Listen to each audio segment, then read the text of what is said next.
All right. We're ready for playoffs, folks. Let's talk about the league. Another episode. Thank you for joining us here on this Wednesday evening. I'm Jeff, joined by three awesome guests tonight. Sigtau Infinite, your commish. Got to get lucky from Northern Storm, and Pointy Ball from Option 12. How we all feeling tonight? Pretty good, honestly. Pretty good. How about you? Yeah. I'm good. Lucky, how you doing? Oh, I'm still a little tilted from how I played on Sunday. Definitely one of my worst performances, but ready for some fun times in playoffs versus this other guy on here. Speaking of this other guy, Pointy, how you feeling? Good. Can't wait for playoffs. All right, awesome. Yep, 'tis the most wonderful time of the year. All right, so without further ado, then let's just jump right into it, reviewing the last week of the regular season. We had 9 lives in Team Blitzkrieg starting off in our first split of the night, set of the night. For me, it wasn't. There isn't too much to talk about. It was pretty one-sided. But if anything jumped out at you guys, anybody can just jump in here. Was there a certain pick, anything that you feel is substantive that we should take note of going forward? Definitely some interesting comps from Blitzkrieg. Yeah. All right. What about, I noticed General Wally busted out the Samira in one game. That's something that we haven't seen too much of so far in the LCUS. What was for those of you who may have watched this set at least, did anyone have any thoughts on that particular performance? I thought he played pretty well. I think that it proved something else too. I think it proved for anyone that may be guessing that 9 Lives only has a couple of options. That's not the case. Samira is obviously a very new champ, not a whole lot of time to really get some practice in on her, and he played her pretty well. So I think that says to the rest of the community that this is a team where you're not going to be able to ban out at least the ADC and the top laner, probably not even come close. So that's something to keep in mind whenever you're playing against them. Spicy take here, but I don't think you can ban out ADCs because they all just do the same thing. And I think you just ban out scaling champs versus Relexus. He's very good at sitting back and playing till his champs or waiting for his champs to scale, but you force him on something where he has to take a few more risks, he might punish himself a little bit. Both very talented, both very mechanically gifted individuals, so no surprise that Wally's pulling off Samira, or that, who knows, we could see Relexus pulling out Samira top lane, but we see Relexus playing a lot of scaling picks that have opportunities to kind of sit back and scale. Okay. Cool, I like that. All right, potential lane matchup down the line. What about from you, Pointy? Anything to add? About 9 lives and first. Yeah, Blitzkrieg? 9 Lives, Blitzkrieg, Samira, whatever. Anything related. Well, from what I can see, I kind of agree. Seems like they mostly played through Rolex's top and Wally. And I think that if Phoenix can. I don't think Phoenix actually. I don't think that they can actually keep Wally or Rolexes down. So I would actually look at the other 3 lanes to actually target, because Rolexes and Wally are actually just very, very consistent, and I think that anytime they come out even, they are coming out ahead. All right, cool. Well, we'll get into some more stuff with 9 Lives when we preview their match coming up later. But for now, let's move on to what was set 2 from this last week. Northern Storm White Wolf. White Wolf, they needed to get the 2-0 to keep their playoff hopes alive. It was a hard-fought series. Lucky, you were in this series, so I'm going to come to you last. I'll start with you, Pointy. What were your thoughts watching this set go down? Man, these 2 teams are actually so insanely even. It was crazy. I mean, Andy was just trying to put on his carry pants, but at the end of the day, he just couldn't do it. But I actually think this is probably one of the best games we had last week, just because they were just so even. Like the goal lead never really was over 3,000 and stuff for most of the game, and then at one point something just happened and someone just wins. So All right, Jareth, anything to add? Or sorry, Infinite. Yeah, a couple things. One, I don't think this was the closest game of the weekend. I think this was the closest game of the season. In my opinion, there are two types of people who watch League. There are those who watch and love landslides. They root for a team and they love seeing them dominate. And then there are those who like the close games, the ones where you're always on the edge of your seat and you never know the outcome. And that's what this was the entire time, both games. I think it's a little unfortunate because I feel like if we were to be able to go back, erase one of the previous weeks, and redo it, there is a very good chance White Wolf would be sitting in the top 4 if they played anything like they had played this last weekend. All right, Lucky. You were there. You kept them from getting into the playoffs in a hard-fought series. What happened from your perspective? I kept them from getting into the playoffs, huh? I think I tried to let them into the playoffs. I played like Iron 4 boosted dinosaur. I mean, come on, man. Actually, I was really looking forward to this split. There were two matchups I was really looking forward to this split. Brandana in the top lane, who I didn't get to face due to a sub, and Andy. What's different about these two is they really play ham, high mechanical skill play champions, and they go after you. So it's really fun and challenging to play against them in lane. I was very disappointed in my performance, but I thought Andy performed very well and really did a solid job.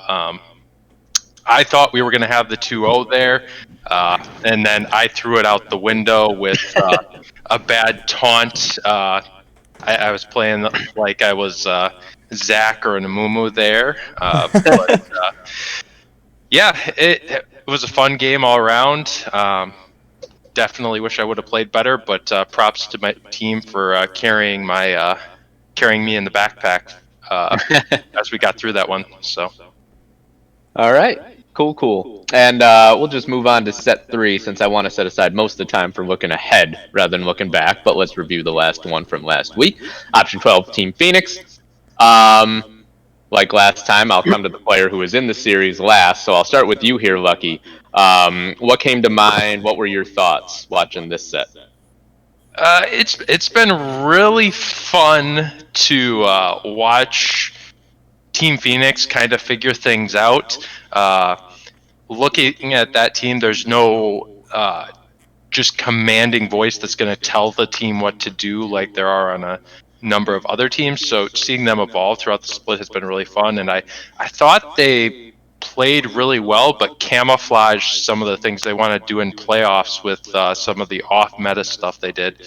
Very fun series to watch, and looking forward to what both teams do in playoffs and a matchup with Option 12. Awesome. All right. So sounds like we got something to look forward to there. Infinite, do you have any particular thoughts on this series? Oh, I do.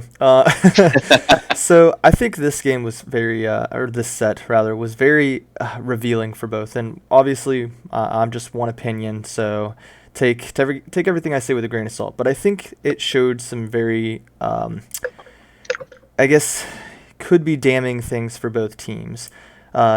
We are currently in a meta where jungle matters, and jungle matters a lot. And we see with certain teams, Option 12 and Team Phoenix being good specific examples, that it matters when their junglers show up and perform. And I'm not saying that neither one did or anything like that, but I am saying that with Team Phoenix, we've seen a couple of certain choices where they don't just excel, they dominate. When Alonzi gets Warwick, it doesn't matter who he's against. It doesn't matter how much higher elo the jungle he's going against seems to be. He dominates.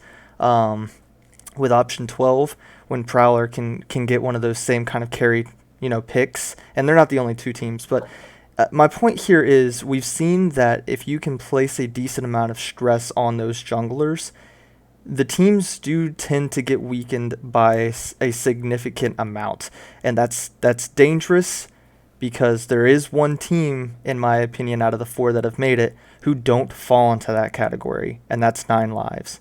You say that, but no one's really banned the volley bear. That's true.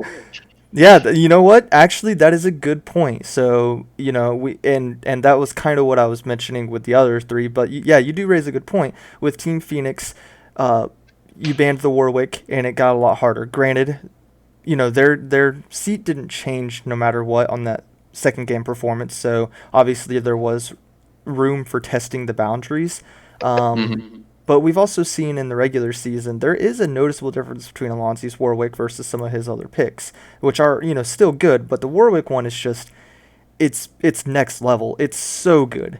And we kind of have seen the same thing with Token. We've seen the same thing with Prowler. Maybe we do need to see the same thing with the 9 lives. All right. Cool. So we're stretching it. Yeah, we'll talk about that more later as well. I'll make a note. But I want to get to you, Pointy. Now you played in this series. From your perspective, how did it go, and how little pressure was there really, knowing that there really wasn't anything standings wise to be decided? I think it went pretty close to plan. I think we actually had a pretty good read on Phoenix's pick and ban. Except for the Warwick, I think we thought we could handle it, and we let it go through. But then the terrible level 1 that got him a kill kind of, put a wrench in our plans. But I mean, the second game when we just took out the Warwick, it's like you guys said, when Lonzi's not on it, it's actually just makes a big difference. I mean, it comes back down to, I think, comfort for everybody. But I mean, overall, like I said, I think the pick and ban went pretty well. We planned, it went very close to what we planned and what we thought was going to happen. As far as like stress wise, it wasn't really that stressful because, like you said, once the previous had happened, we didn't really feel seeding for us didn't really matter in my opinion. So. All right, awesome. So before we get into looking ahead to the playoffs, I just want to talk a little bit about the current patch right now. We didn't really talk about it last week. I think it was pretty fresh, and it wasn't a very big patch to begin with. But looking at it now, we talked, I forget who it was, but someone touched earlier about how we're kind of in this carry jungle meta. And in this most recent patch, we had Hecarim, Graves, Nidalee all got nerfed. Some of these we've seen more often than others in the LCUS. But I guess I'll just start from the top to the bottom here with, I'll start with you, Lucky. Do you feel like the potential shift away from carry junglers hurts or helps any particular team? I mean, it helps those with a lower elo player in the jungle. I mean, I don't think there's anything crazy about that, but you want your high elo players on carry champs that can snowball. Okay. So those who maybe depend on their junglers might potentially be impacted a little more? I'd say so. Sounds good. All right. Infinite, any thoughts? Yeah, I actually don't think this is going to have much effect at all. Yeah, so they did some things that hit a few of the junglers and knocked them down. They did a few buffs that bumped some other ones up, but they didn't change the meta at all. They didn't do anything that said, oh, okay, well, now that we've made these changes, junglers aren't as important. No, they're still kind of the thing that make or break teams at the current moment, and especially with the teams that have made it, it doesn't seem like any of them play, to my knowledge, Token isn't a Hecarim one-trick, and Prowler's not, a Graves or Nidalee one-trick or anything like that. So I don't think this is going to make very much, if any, impact at all, honestly. All right. What about you, Pointy? Any thoughts? Yeah, I pretty much agree. It's Graves. I mean, with LCUS, I don't think I've ever seen from what I can remember, Graves, Nidalee at all picked in jungle. I mean, I main these champs in jungle, and I don't think that. I played Graves and Nidalee a few times over the past couple weeks, and I don't think it's significant. I mean, I think if you still know how to clear well on them, as you did before, you should know how to clear on them really, really well still now. But it's all about setup, and I don't think those two are gonna matter the Hecarim as well, I don't think it matters as much too because his job doesn't change. He still does the same thing. Sure. He might just be a little bit weaker, but if people can play around the Hecarim, well, then like I said, it can still pop off like it did. Sounds good. All right. So, any other potential impacts that you remember from this patch that you could see becoming apparent in the playoffs? For example, if Felios got buffed, anything like that? Anything else you think is noteworthy? Lisa in jungle, actually a strong, viable option now. Just saying. Please, please, somebody do it. Top lane definitely got her attack speed later game hard nerfed. Sorry, who was that? You cut off at the start of what you're saying. Camille top lane got her Yes. attack speed hard nerfed for late game. Okay, cool. And I do know that's a Relexus champ.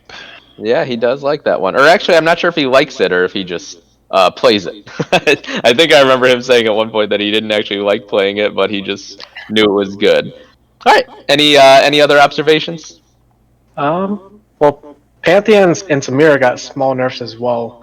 Mm-hmm. But I I don't again I don't know how significant those is going to actually be to affect LCUS because it looks like a lot of these changes are meant for like pro play, Mm-hmm. and so unless someone's really good at these champs, it's not going to be significant in my opinion. This is actually one of a very small patch. Yeah, absolutely. All right, cool. Let's just get into the meat and potatoes of the night then. We got playoffs coming up, semifinals. Our first set of this week will be 9 lives against Team Phoenix, the 1 versus the 4. I'll just start off going around the table with our predictions. I personally am going 2-0 for 9 lives. Infinite, how about you? Yeah, I usually like to try and be the guy that roots up the underdog and everything like this, but at the moment, 9 lives just looks untouchable, and unfortunately for Phoenix, that is just a rough one to go into the playoffs against. So 2-0 for 9 lives. All right. Pointy ball, how do you see this one playing out? Um, this is the best of three, right? Yep. Okay. I actually think it could be a 2-1 either way. I think that if Phoenix comes in with a good game plan, they can definitely contest. Um, like we said before, Brandana can definitely pop off. Same thing with Odin, but it just really depends because he's been picking up those mage champs, and you really don't know what's gonna be thrown at you. So I think it's gonna be a 2-1 either way because I don't think anyone's gonna get too old. All right, so who are you going with that 2-1? You had to choose somebody. 2-1, I would say most likely 9 lives. Okay. How about you, Lucky? I think it's going to be a lot of fun to watch Brandana versus Relexus again. It's going to be very interesting to see what happens with Truffle and Greatbeard of Odin. Truffle's often underrated, but he's got a tough opponent. And then Modric really showing out this week was interesting as well. So, I'm a terrible gambler, but I got a lot of belief in me, and I'm gonna say 2-1 Team Phoenix. All right, nice. All right, so we got some diversity around the predictions. So a couple questions, and feel free to branch off in tangents if you guys want. Don't feel restricted to what I specifically ask you. But we talked a little bit earlier about 9 lives and bans and how Relexis, General Wally, these guys have these vast champion pools. Can you ban them out? And I think someone mentioned, maybe you target somebody else. And I'll start with you, Infinite, for this one. What if you were playing 9 lives right now with everything we know about them? What would be your first 3 bans and why?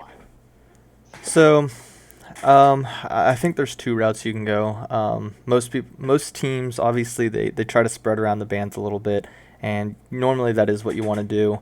But as you literally just said, you can't really ban out Relexis. It's very hard. You can't really ban out General Wally. It's very very difficult. So maybe pick whichever lane you're pretty sure you're gonna win in, and then guarantee you're gonna win in that. or make it hard for the enemy jungler to be able to contest with your jungler instead. That way they can snowball in those different areas. That's what I would do at least. Okay. How about you, Lucky? I'm not going to dig too much into this because I'm looking forward to seeing them in the finals if they pull something off in the next round. But yeah, I think there's a number of ways you can go. Most of the ban strategies this split have been pretty standard for them and have followed the same line. It'll be interesting if we see if someone can mix it up and really put them behind the eight ball. Yeah, let me just follow up a little bit then. I'm not asking you to tell me specific ideas you guys have, but do you think that you said that, people have been following the same philosophy so far this split? Do you think that that philosophy has been incorrect? I do. All right, sounds good. All right, and Pointy Ball, anything to add? Any particular thoughts, champions, players that you would ban out?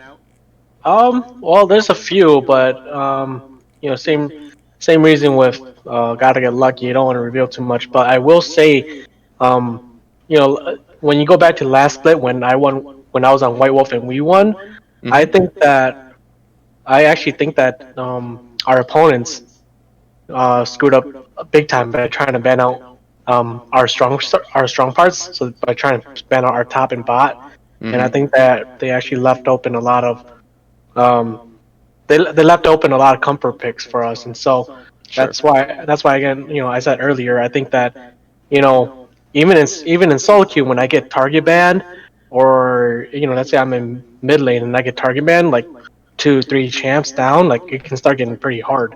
Sure. So I think that I wouldn't look for Wally and Rolexes because again they do have champion pools, but Oceans. But if you go, let's say we know how far we can go down on Slack and maybe Icy and just see what else can they do, So Yeah, cool. All right, sounds good. So moving on to Team Phoenix now, and this was also alluded to. You guys are getting to all the points a little sooner than I anticipated. We've seen some steady improvement from them. A lot of people expected them to be great out the gate. They weren't really. Now they seem to be picking it up.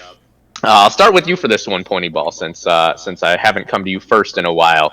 What do you think has worked for them the past couple of weeks that maybe wasn't working earlier in the split? I think Phoenix are actually just. I really think it comes down to draft. I think that early on it seemed like Odin's high variance player. He likes to play very high mechanical champs, and um sometimes that just doesn't work. Especially in this meta where it's not about the 1v1s and stuff like that in lane. I finally seeing him pull out like the Vel'Koz and just going out of his comfort zone and playing these other champs. I think that actually opens up the entire map because now that allows let's say Brandana to play something different. It allows the jungle to play something different. And I think that I think they just expanded their pool and it actually just made them way better. Cool. All right, Lucky, any thoughts on this one? I think that Phoenix. Phoenix, they've really started to build that cohesion. Like Pointy, who is a very smart person, said, they've been building up more cohesive pick bands that really fit together and allow them to do more things in game. They've also come up with much more cohesive plans about how they want to tackle various areas of the game. So I think those two pieces really have fit well together to bring them in. And if they had the practice time they wanted to do that earlier in the split, maybe we'd see some different standings. All right, awesome. All right, and Infinite, do you have any thoughts on Phoenix's progress, or maybe not so much? What are your thoughts on that team throughout this split? I actually, yeah, they definitely have had some good progress, and I think Phoenix have a couple of things going for them that I don't know that if they've necessarily noticed. I'm sure they have, and that's fine. But there's a couple things that they have going for them that they need to exploit. One, teams only ever get 3 bans against them because they receive the same 2 bans every single game. So I mean, I'm being serious though. Like if you know that's going to happen, you can bank on that, and that is very useful. That's very strong, knowing that teams only have 3 bans against you, and in fact they only have 1 in that first round. That actually matters. Um, and after this week, I'm kind of hard pressed to say if they have any. I think I could probably guess both or all 3 bans each game. Um, Mm-hmm.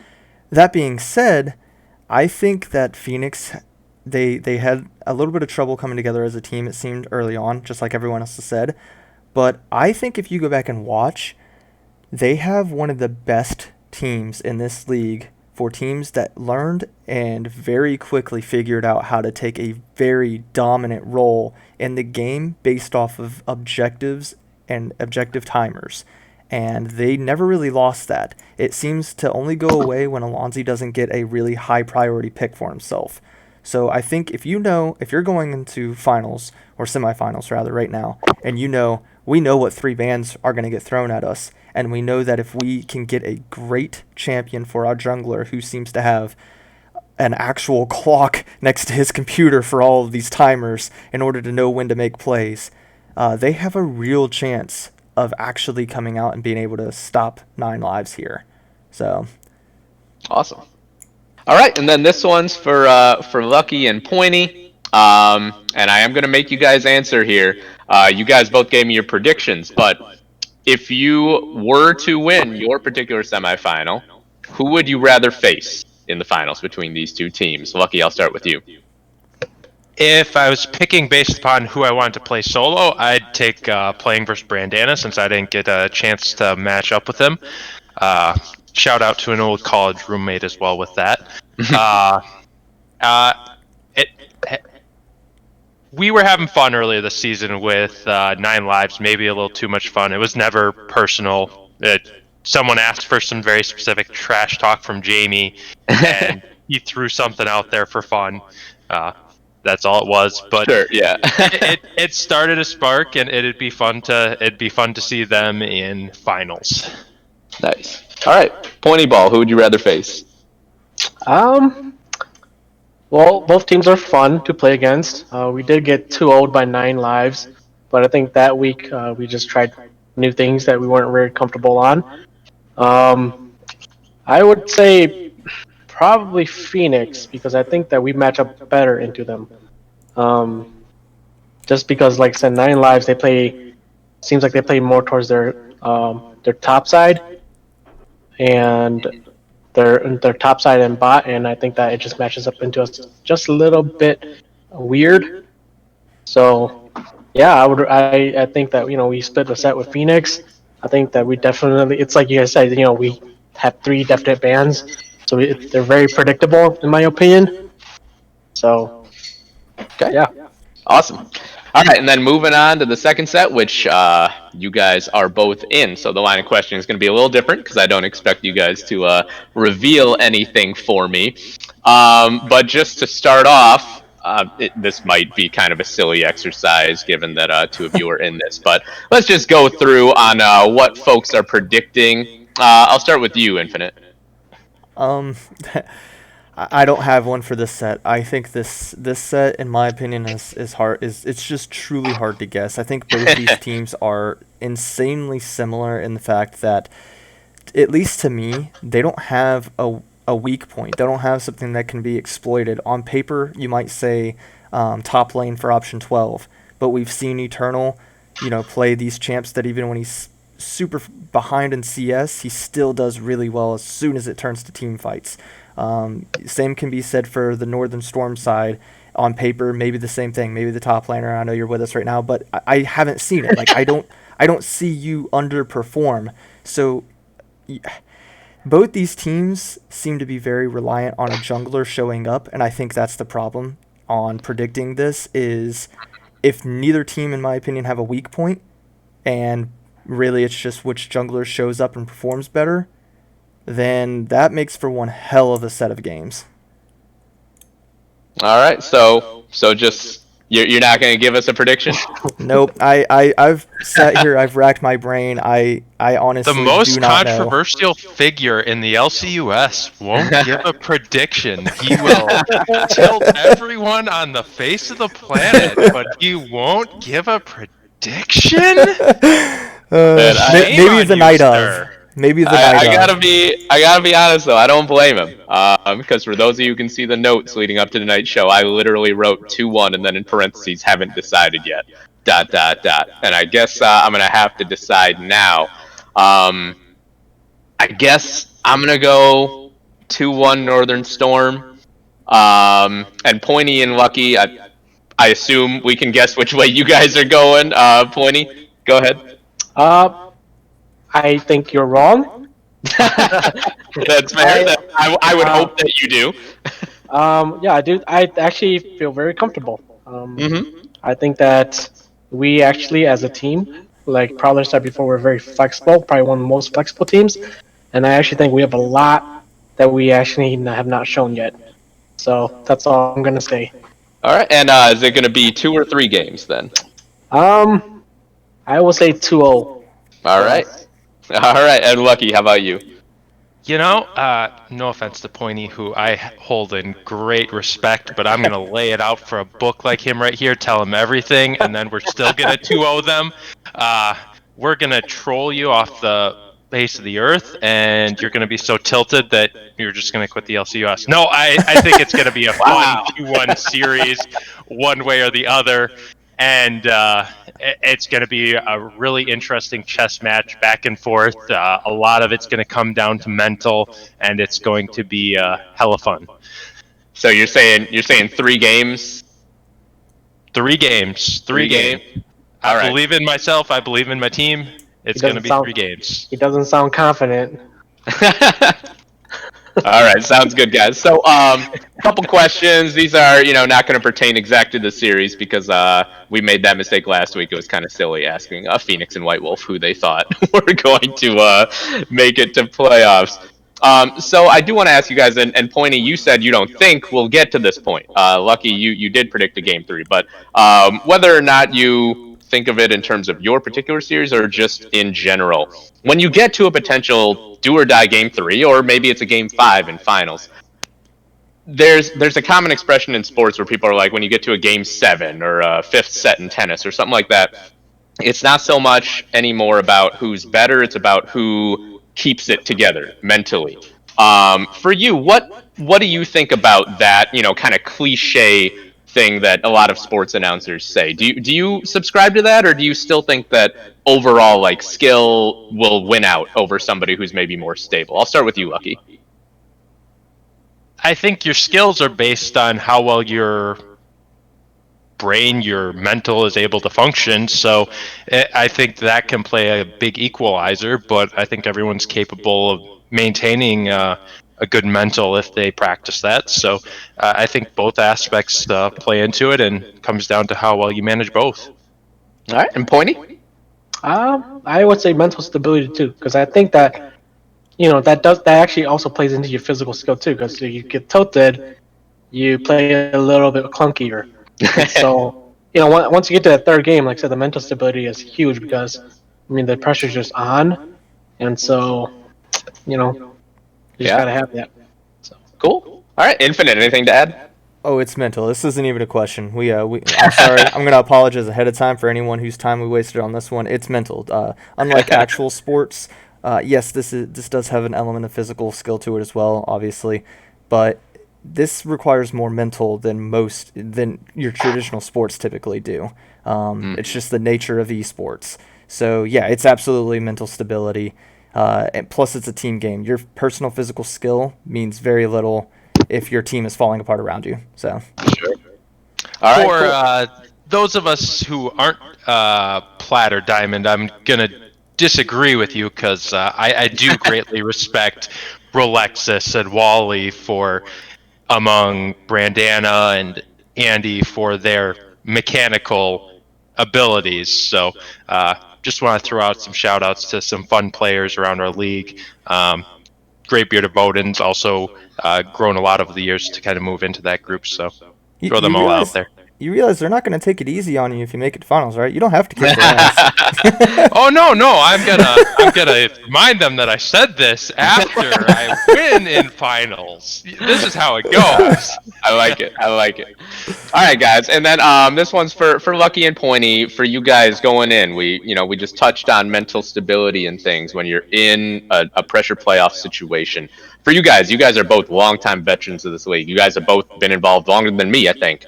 Um, being that you guys have been doing this for a while, do you sort of inherently take more responsibility? Do you feel more responsibility when it comes to keeping your teammates positive, trying to keep them calm when you come up to these high leverage moments? Go ahead, Pointy. You can go first on this one. Yes, I do. Because it's at the end of the day, I just think it's a fun. It's a league to have fun. I Hmm. mean, it might be competitive. It might we might get some trash talk here and there, but at the end of the day, like I said, I just see this as a very fun way to test myself. And so a lot of times, if people start tilting or getting quiet, if anyone was playing with me, they would know. I just start saying, what can we do? Or I start trying to trying to figure out a way back in just to break the ice so that everyone can keep positive. Yeah. Because as soon as your team tilts, or as soon as someone's having a problem, that's when your team just starts to fall apart completely. And like I said, at the end of the day, even win or lose, I think that we should all still come out of this just feeling good about it and feeling happy about what we did accomplish. So Awesome. All right. What about you, Lucky? Yeah, it's definitely something you try and do as a veteran, but I think it comes down to kind of respect. And with all due respect to myself, I threw mine out the window this week with that Shen dive into the back line. I was not calm in the pivotal tipping moment, but it's all about respect for that voice and kind of building up that confidence in your teammates that, hey, you can stay calm and that you're gonna hold yourself just as accountable as the other person. And one of the people that one of the reasons Jared Ace 10301's teams are so great is that people have a tremendous amount of respect for his voice and his ability to calm or direct a team. So yeah, it's definitely either a veteran or someone who's respected by the team's responsibility to do that. Hmm. Awesome. All right. So just a few questions to bridge us over as we get ready for playoffs now. We reviewed the upcoming matchups. Those will be at 5:30 starting this Sunday, by the way. And I know, Lucky, you've got a lot of material on this one, so I'm actually going to come to you last for this particular question. I'll start with you, Infinite. I mean, we've all been around the LCUS for a while now. Most of you guys, I think, longer than me. Um, if Nine Lives are on an 8-game winning streak right now, a lot of those games very, very one-sided. If they were to sweep through the playoffs, 2-0, then 3-0, would they deserve to potentially go down as the most dominant team in LCUS history? um, the most, I don't know about that. One of the most, like top two, top three, yes. Mm-hmm. But correct me if I'm wrong. I'm pretty sure we had an undefeated team in one of the earlier splits, didn't we?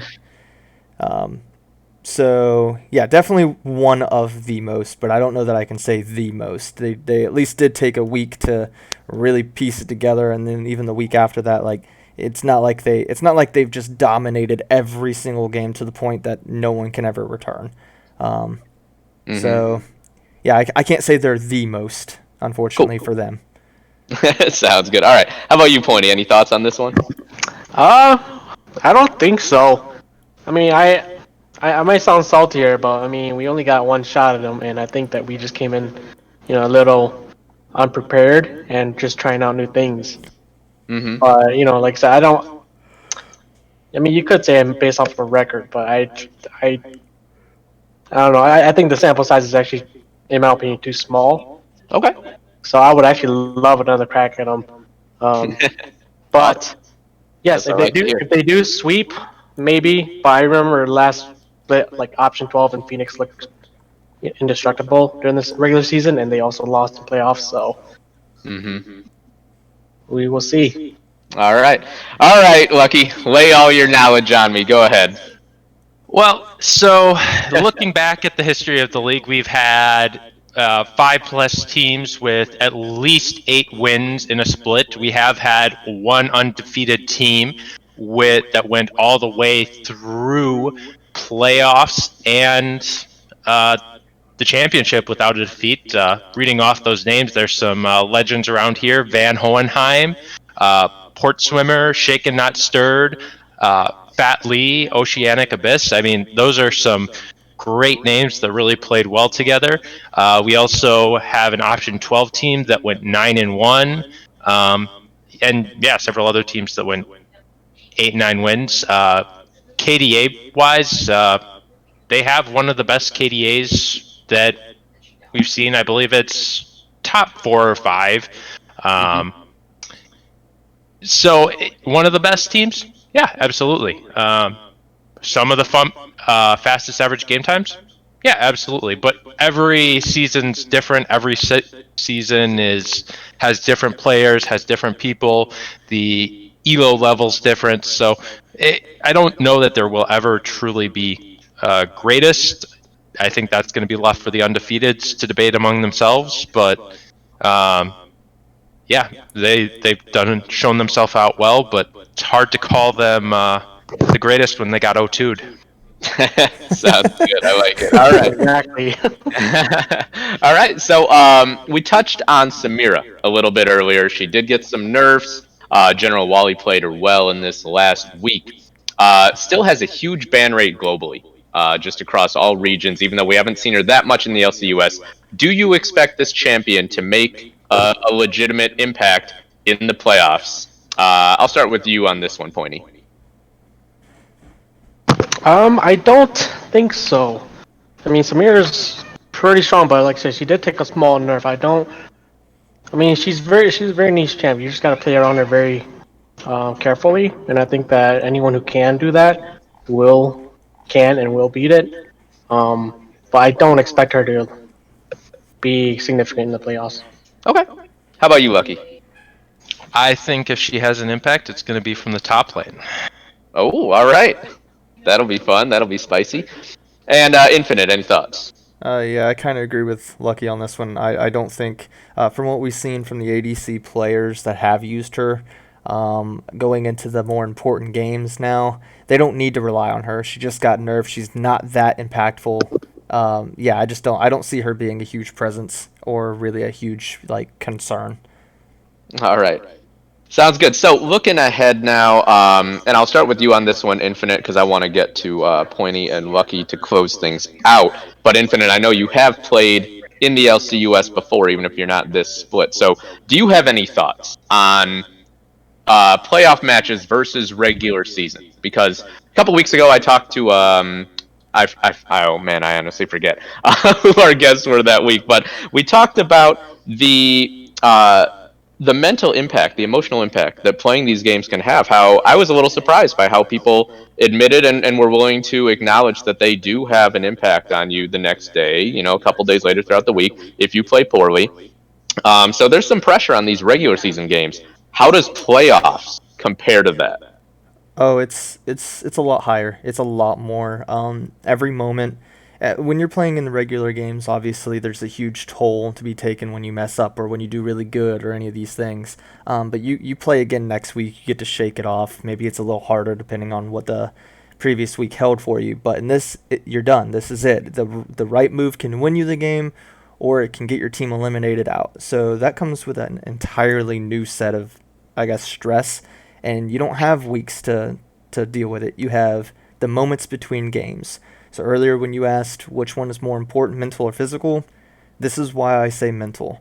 Because, for example, if in our first set, let's just say Phoenix and Nine Lives are going at it, and somehow Phoenix just destroys Nine Lives. It's the biggest blowout we've seen all season. Yeah, Relexis and General Waller are some of the most mechanically gifted players we've seen in a while, but that might be enough to completely destroy their chances. So, yeah, it's rough. It's hard. All right. Pointy, I'll come to you next. How do you feel when you're playing a playoff match versus regular season? Does it feel different? Yeah, I think they do feel different. I mean, it's definitely a little bit more. Um, what's the word? It's definitely higher tension, if that makes sense. Mm-hmm. Um, this is when you take all the everything you've done throughout the regular split and look back at it and just think, all right, what was good, what was not good, what do we do? And I think that it's actually also very exciting too because this is the time when you get to go at them a second time, um, and just really see how it's stacked. Like I said before, sometimes when you're in the regular split and you only play one team in 2 games, the sample size is very low, and so knowing that you can have a chance to face them again and you know really prove yourself, it's actually very exciting. So yeah. Awesome. All right, and Lucky, how about you? How do you feel about playoff matches compared to your regular season ones? Uh, they feel pretty much the same to me. I think for me, it comes down to the experiences and platforms I've been on, and for me, they feel pretty much across the board based upon the experiences I've been able to have and where I've been able to kind of put my mental based upon that. So yeah, it it's exciting, but not really any greater tension. No, not really any super expectations. Hold the same expectations for yourself, no matter what you're doing. All right, awesome. So some different mentalities there. That's what I like to hear. So, any closing thoughts from any of you guys? Feel free to just chime in if you have something to say before we sign off for the week.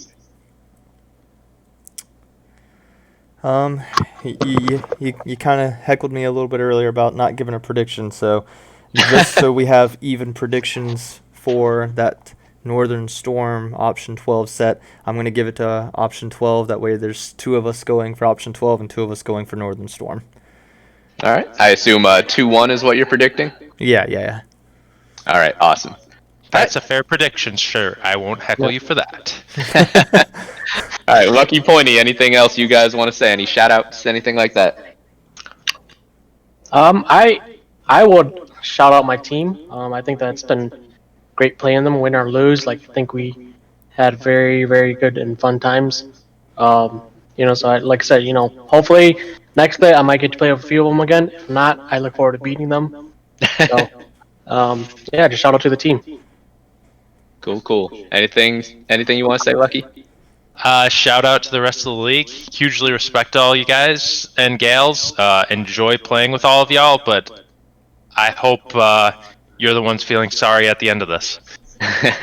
All right, awesome.